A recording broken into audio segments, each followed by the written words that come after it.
Hello மக்களே, இன்னைக்கு என்ன பார்க்க போகிறோம் அப்படின்னா ஒரு சிம்பிளான ஒரு பிரியாணி தான் பார்க்க போகிறோம். இது பிரியாணின்னு சொல்கிறதா இல்லை புலாவ்னு சொல்கிறதான்னு தெரியல. ஏன்னா நைட்டில் பிரியாணி கிரேவிங்ஸ் இருக்குது அப்படின்னா நம்ம வீட்டில் நார்மலாக சமையலுக்கு யூஸ் பண்ணுவோம்ல பொன்னி ரைஸ், அதை வச்சு தான் இன்னைக்கு சும்மா சிம்பிளாக பண்ண போகிறேன். ப்ராசஸ்லாம் நம்ம எப்பவுமே யூஸ்வலாக பண்ணுற பிரியாணி ப்ராசஸ் தான். குக்கரில் ஜஸ்ட் விசில் வச்சு கொஞ்சம் அந்த குழைவா அந்த கில்லி பிரியாணி இருக்குல்ல அந்த மாதிரி இதுல கொஞ்சம் குழைவா எடுக்க போகிறோம். டேஸ்ட் வந்து நல்லா தான் இருக்கும். எப்பயாவது அவசரத்துக்கு செய்யணும் அப்படின்னு நீங்கள் ஆசைப்பட்டீங்கன்னா டக்குன்னு ஒரு 1/2 hourல செஞ்சிடலாம். எப்படி செய்யலாம்னு பார்க்கலாம் வாங்க.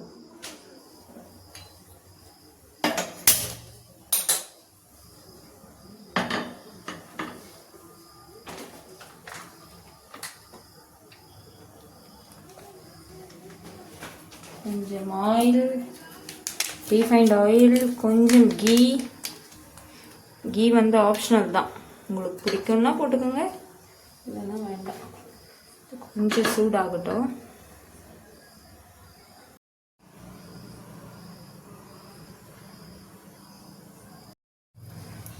ஆயில் போட்டு அதுக்கப்புறமா 2 ஏலக்காய், அப்புறம் 3 கிராம்பு. நான் கிராம்பு எப்பவுமே நிறைய போட மாட்டேன், அது கொஞ்சம் மாதிரி காரமாக இருக்கும்னு சொல்லி குழந்தைங்கள சாப்பிட்றதால. அப்புறம் கொஞ்சம் சின்ன துண்டு பட்டை, அதுக்கப்புறம் ஒரு பிரிஞ்சி இலை. இது போட்டு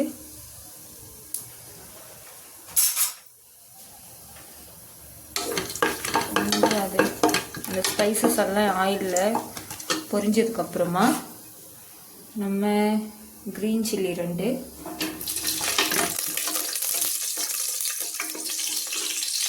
அதுக்கப்புறமா பார்த்தீங்கன்னா ஆனியன் 2 பெரிய ஆனியன் எடுத்துருக்கேன், மீடியம் சைஸ் ஆனியன் 2.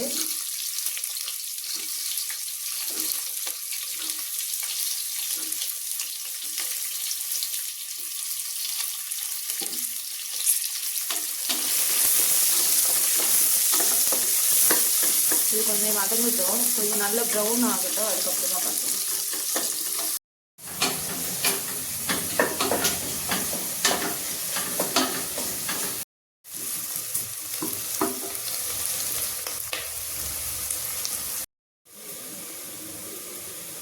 இது சர்ச்சில் காமிக்கலாம்ல லைவ்ல. நீங்கள் கொஞ்சம் இந்த மாதிரி கோல்டன் ப்ரௌனுக்கு கொஞ்சம் முன்னாடி ஸ்டேஜ், இந்த டைமில் பார்த்தீங்கன்னா நம்ம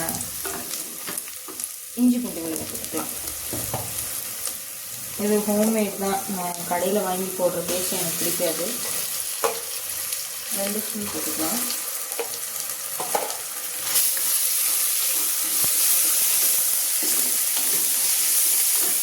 போட்டது கொஞ்சம் அப்படியே தெரிக்கும். பிகினர்ஸாக இருக்கிறீங்கன்னா இது போட்டு கொஞ்சம் கிளறிட்டு டொமேட்டோ போட்டுக்கோங்க. ஆனால் இதுவே நீங்கள் ப்ராப்பராக ஒரு பிரியாணி செய்கிறீங்கன்னா இஞ்சி பூண்டு பேஸ்ட் போட்டு கொஞ்சம் அந்த ஆயிலே வந்து குக் பண்ணுங்க, அந்த பச்சை வாசனை போகிற வரைக்கும். நம்ம கொஞ்சம் அந்த அதிரடியாக ஒரு பிரியாணின்றதால நான் போட்டு கொஞ்ச நேரத்துலேயே டொமேட்டோ உடனே போட்டேன். ஆனால் இந்த டொமேட்டோ நல்லா வதங்கி நல்லா மசிஞ்சு வர அளவுக்கு நல்லா நம்ம வதக்கிக்கலாம்.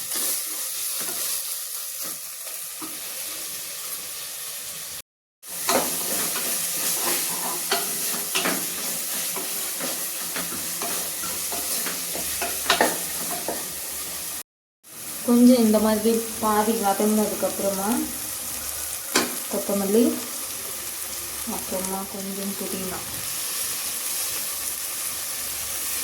சேர்த்துக்கலாம். புதினா கொத்தமல்லி தான் பிரியாணியோட ஃப்ளேவரே.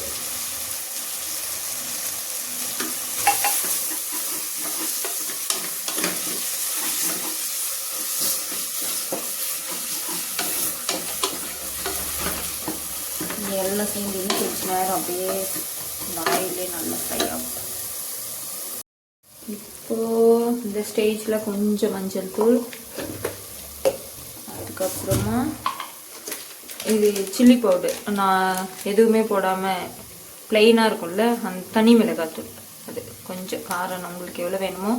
இந்த சில்லி பவுடர், சால்ட்டு, இது எல்லாமே வந்து உங்களுக்கு காரம் எந்த அளவுக்கு பிடிக்குமோ, உங்கள் வீட்டில் இருக்கிற மிளகாத்தூள் எந்த அளவுக்கு காரமோ அதை பார்த்து போட்டுக்கோங்க. அதுக்கு அளவுன்றது கிடையாது. சில பேர் காரம் கொஞ்சம் அதிகமாக சாப்பிடுவாங்க, சில பேர் காரமே அவங்களுக்கு பிடிக்காது, அந்த மாதிரி இருக்காங்க.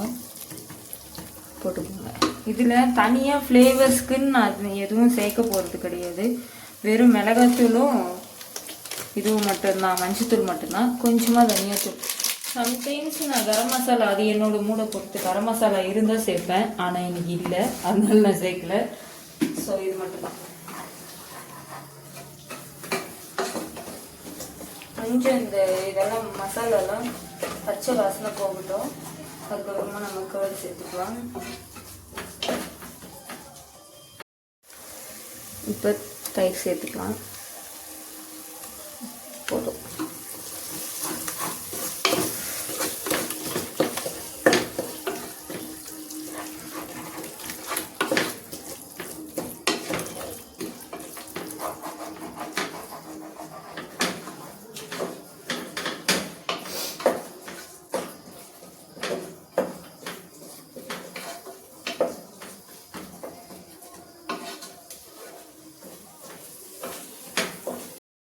இந்த ஸ்டேஜில் கொஞ்சம் இது மாதிரி நல்லா மிக்ஸ் ஆகி வந்துட்டு மசாலா, நம்ம சிக்கன் சேர்த்துக்கலாம்.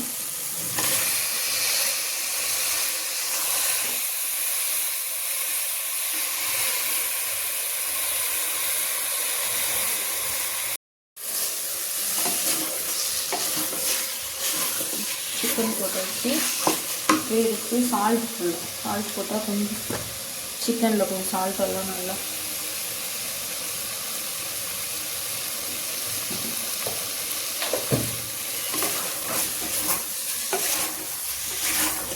இது அப்படியே ஒரு 5 நிமிஷம் இந்த சிக்கன் வந்து அப்படியே குக் ஆகட்டும் இந்த மசாலாவோடையே. அப்போ கொஞ்சம் இந்த மசாலாலாம் சிக்கனில் ஏறி ஃப்ளேவராக இருக்கும்.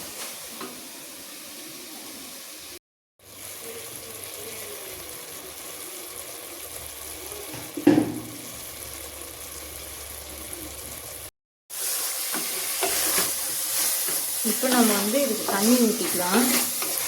நான் 1க்கு 2 தான் எடுத்திருக்கேன். ஏன்னா நம்ம பொன்னி ரைஸில் தான் செய்கிறோம் இல்லையா, அதனால் ஒரு டம்ளருக்கு 2 டம்ளர் தண்ணி போட்டோம்னா கரெக்டாக இருக்கும். நீங்கள் பாசுமதியில் இல்லை சீரக சம்பாலெல்லாம் செய்கிறீங்கன்னா 1 டம்ளருக்கு 1.5 டம்ளர் போடுங்க, அதுவே கரெக்டாக இருக்கும். பாசுமதின்னும் போது 1.25 ஊற்றுனீங்கனாலே கரெக்டாக இருக்கும். ஓகே,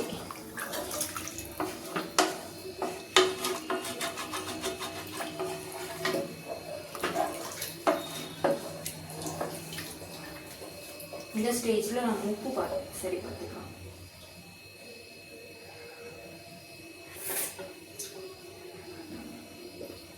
கம்மியாக இருக்கு.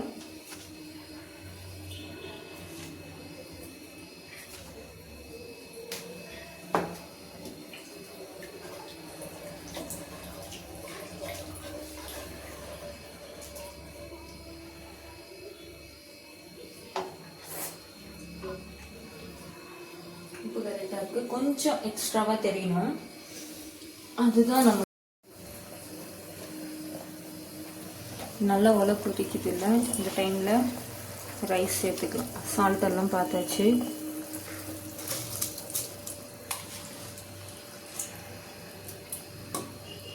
ஒரு 1/2 hour அரிசி வந்து நல்லா ஊற வச்சு சேர்த்துக்கோங்க, நல்லாயிருக்கும்.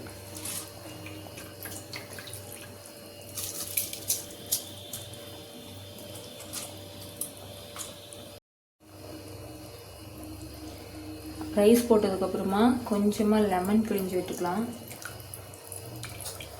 ஒரு 1/4 லெமன் பிழிஞ்சிட்டு அதுக்கப்புறம் திரும்பவும் ஒரு கொத்தமல்லி புதினா போட்டுட்டு லைட்டாக மிக்ஸ் பண்ணிவிட்டு குக்கர் மூடி ஒரு 3 விசில் விட்டு நம்ம ஆஃப் பண்ணிக்கலாம்.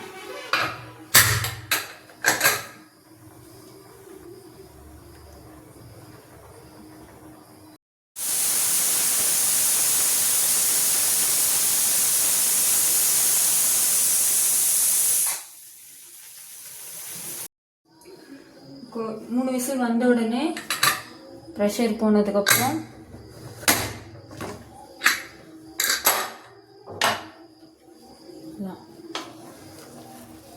கொஞ்சம் குழைவாக தான், கொஞ்சம் ரொம்ப குழைவாக இருக்காது, கொஞ்சம் கொஞ்சம் அந்த கில்லி பிரியாணி மாதிரி இப்படி இருக்கிறது எங்களுக்கு பிடிக்கும், அதனால செஞ்சுருக்கோம்.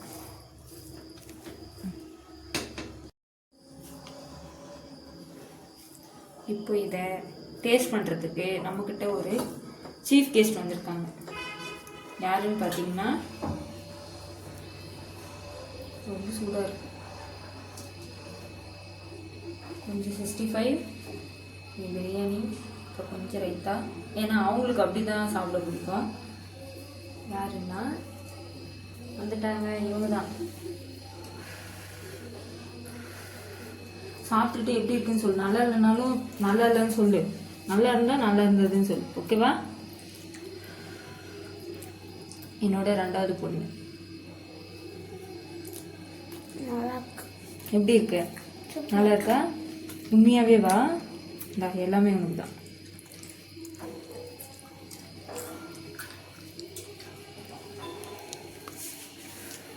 உங்களுக்கும் பிடிச்சிருந்தா ட்ரை பண்ணி பாருங்க ஃப்ரெண்ட்ஸ். பிடிச்சிருந்தா கமெண்ட் பண்ணுங்க, சப்ஸ்கிரைப் பண்ணுங்க. பாய்.